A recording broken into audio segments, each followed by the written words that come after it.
Jonathan Livingston Seagull. लेखक Richard Bach. सुबह का समय था। समुद्र की थिरकती लहरों पर सूरज की नई धूप चमक रही थी। अकेले, एकदम अकेले, एक समुद्री चील उड़ने का अभ्यास कर रही थी। 100 फीट की ऊंचाई से उसने अपने दोनों पैरों को आपस में मिलाया, चोंच को ऊपर उठाया और हवा को चीरती हुई नीचे आई। उसकी आंखों में एक तेज चमक थी। वह एक मुश्किल हवाई करतब का अभ्यास कर रही थी, परंतु एक छोटी सी गलती के कारण उसके पंख लड़खड़ाने लगे। फिर हवा में उसका संतुलन बिगड़ा और वह एक पत्थर की तरह नीचे के समुद्र में जा गिरी। समुद्री चीलें ऐसे कभी नहीं गिरती। उनके लिए उड़ान के दौरान इस प्रकार गिरना बड़ी शर्म की बात होती है, लेकिन इस चील पर विफलता का कोई असर नहीं हुआ।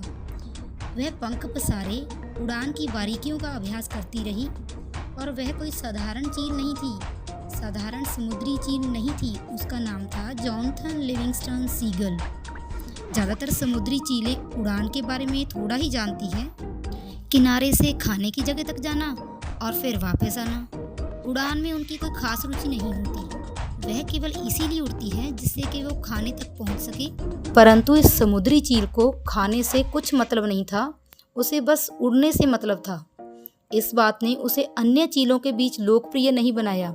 उसके माँ बाप भी उससे नाखुश थे। एक दिन उसकी माँ ने उससे कहा, समुद्र की लहरों के समानांतर उड़ने से क्या फ़ायदा?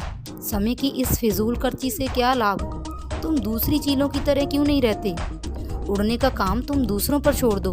तुम कुछ खाओ पियो जॉन, देखो तुम्हारी एकदम हड्डियाँ निकल आई हैं। और उसके पिता ने कहा, देखो जॉन, अब सर्दी आने वाली है और सतह पर तैरने वाली जो मछलियां हैं वह गहराई में चली जाएंगी।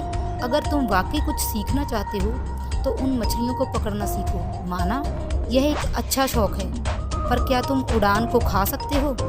यह ना भूलो कि हम खाने के लिए ही उड़ते हैं।